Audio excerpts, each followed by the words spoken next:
The Gospel according to Luke chapter 16. Glory be to you, O Lord. This lesson also serves as our sermon text for today. Jesus told his disciples there was a rich man whose manager was accused of wasting his possessions. So he called him in and asked him, "What is this I hear about you? Give an account of your management, because you cannot be manager any longer." The manager said to himself, "What shall I do now? My master is taking away my job. I'm not strong enough to dig, and I'm ashamed to beg. I know what I'll do, so that when I lose my job here, people will welcome me into their houses." So he called in each one of his master's debtors. He asked the first, "How much do you owe my master?" 900 gallons of olive oil, he replied. The manager told him, "Take your bill, sit down quickly and make it 450. Then he asked the second, "And how much do you owe?" 1,000 bushels of wheat, he replied. He told him, "Take your bill and make it 800.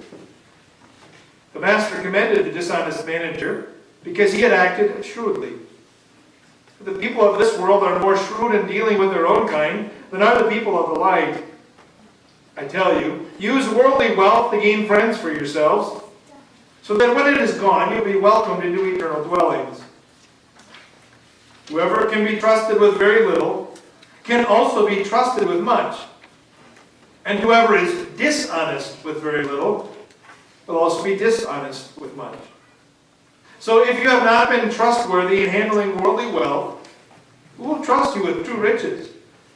And if you have not been trustworthy with someone else's property, who will give you property of your own? No one can serve two masters.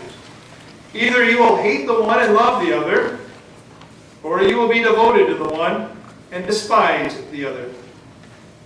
You cannot serve both God and money." This is the gospel of the Lord. Praise be to you, O Christ. You may be seated. Well, join now in our sermon hymn today. That's hymn 421.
gave us His Son to be our Savior.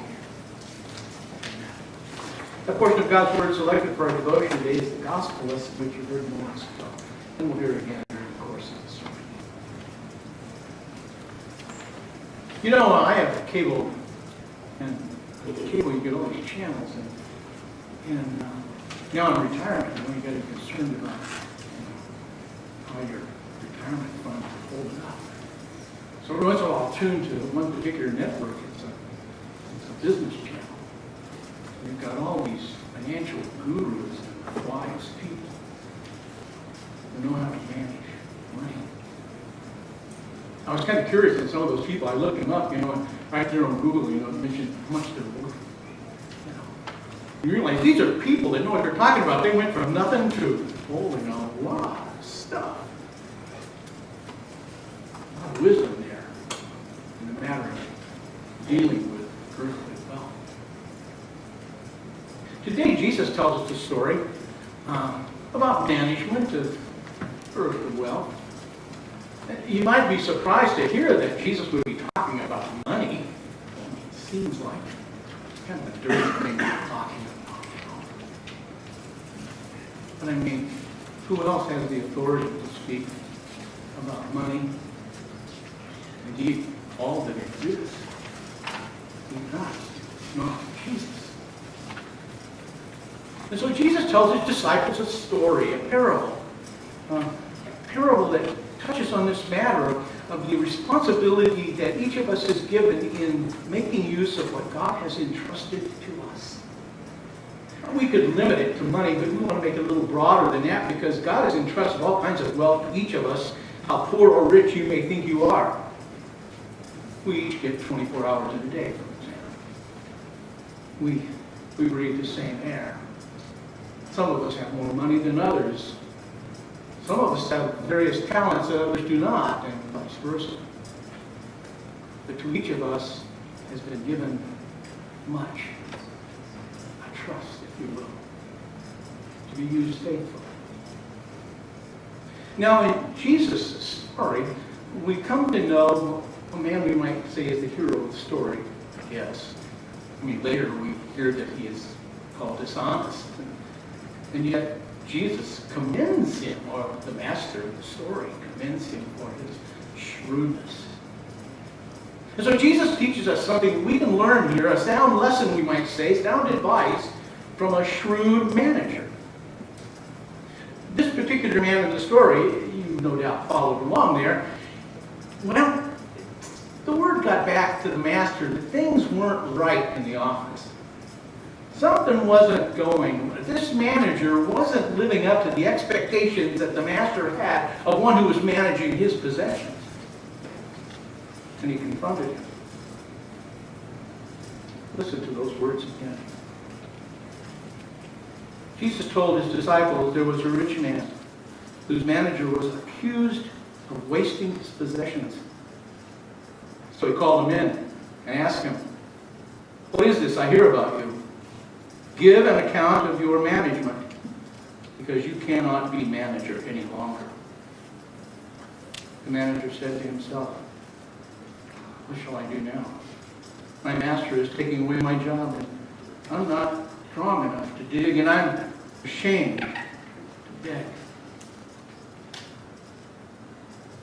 There was no defensiveness offered up. He had no defense. He essentially acknowledged his guilt. He was not going to fight for this job. He knew what was going to happen when the books were opened and they were examined.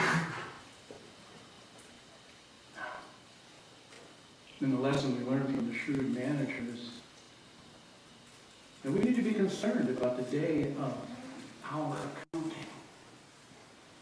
When God takes a look at what has been entrusted to us and how well we have used what God has entrusted to us, we need to be remembering that we really have nothing that we can call our own. Everything we have is a gift from heaven, given to us as a trust to be used faithfully in service to God and to others. So the manager is in a bit of a bind. called on the red carpet, so to speak. He knows what's coming down. The axe. He's going to lose his job. And he knows something else. A man in this position, whose deeds are now exposed, not going to be doing that kind of work anymore. Word gets around, Don't hire him. He's dishonest, wasteful, corrupt. Pride steps in. What am I going to do now? I'm not strong enough to dig. And I'm ashamed to beg. Too much pride there. You may find yourself, if you closely examine the parable and look in the mirror, that you comfortably fit, maybe tightly, maybe loosely, into the sandals of that shrewd manager. I was sitting here and made the same confession that you did moments ago. Aren't we him? Aren't we people who have wasted time and abilities and money? It has been entrusted to us not only for the provision of our needs, the payment of our taxes, the support of our church, but in so many other ways as well. Aren't we guilty? Do you want to stand before your master and have him say, give an accounting? You will. What now? What am I going to do if if I'm fired from this position of being God's servant, where can I go? Well, we learn another lesson in Jesus' parable from the shrewd manager. Listen to the words of our text. I know what I'll do, so that when I lose my job here, people will welcome me into their houses. So he called in each one of his master's debtors. He asked the first, how much do you owe my master? 800 gallons of olive oil, he replied.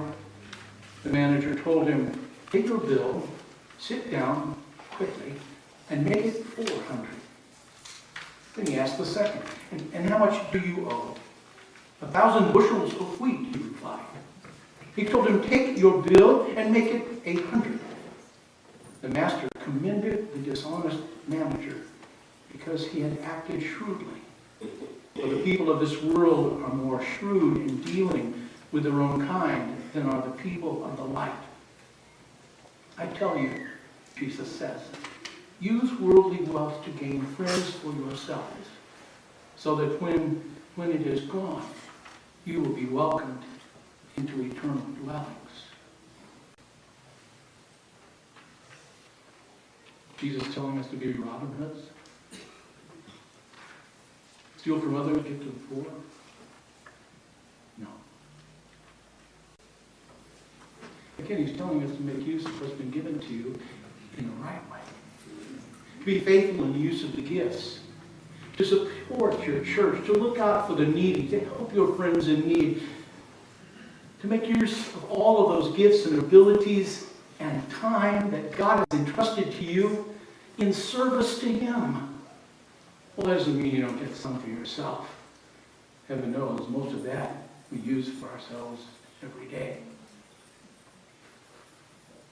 But we need to be a people who shrewdly recognize this which has been given to us is a gift. It's not mine, it's not yours, it's His. For our use in serving Him and others.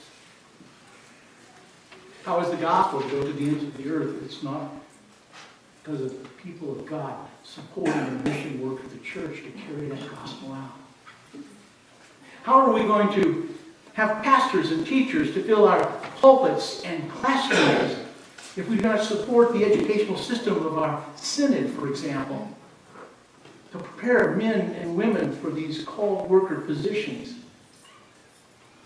how are we to pay the lights, pay for the grounds, pay for the building, pay for the places in which we gather to worship if it's not through the support of making use of the gifts that God has entrusted to us?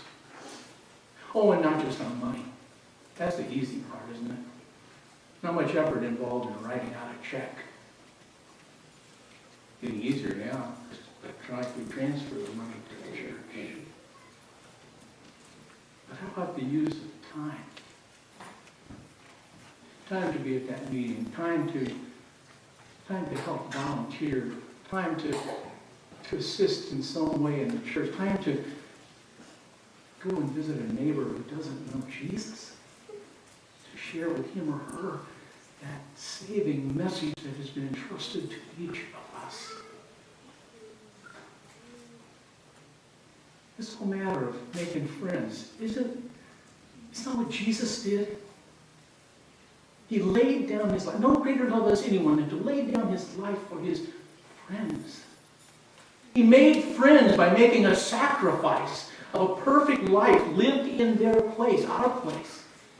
It was his blood that cleansed us of our sins. It was Jesus who opened the doors of heaven. It was Jesus who took away any notion that something I do or you do or any of us does that can enable us to get right with God. Now, God reconciled the world to himself through his Son. Using those gifts that God has given to us is the most important thing we have as Christians to do. And the greatest of these is sharing the gospel. I forgot about this morning. I had written my sermon, but left my sermon at home. But a little anecdote. I was reminded of the story of the Greek runner Phidippides. Do you know who he is? They named a marathon after him. He ran from the battlefield where the Athenians had been fighting and ran all the way from the plains of Marathon to the Athenians to let them know of the victory, the good news of victory, before he dropped it. So I was sitting in the pew this morning in the early service. I was reminded again of a passage in the Psalms where the psalmist prays, Lord, do not let me depart from this world until I pass on to the next generation that good news. Making use of our time, our abilities, our wealth, and supporting the mission of the church. But when we don't, when we hoard our time, when we cling to our wealth, when we don't use, we put it up on a shelf someplace, those abilities that God has given us, we've made them our little gods. Made them more important than the God who commands us to go share the good news of Jesus. Jesus says you can't serve both God and money, your wealth, your abilities, your talent. God calls you to make use of them for the sake of bringing glory to him and the gift of heaven to others. May the Lord help us to do just that. Taking sound advice from the tale of a shrewd manager. Being a people who are concerned about the day of our accounting. And recognizing that we have one who's already blotted out the debt of our sins in that book and given us life.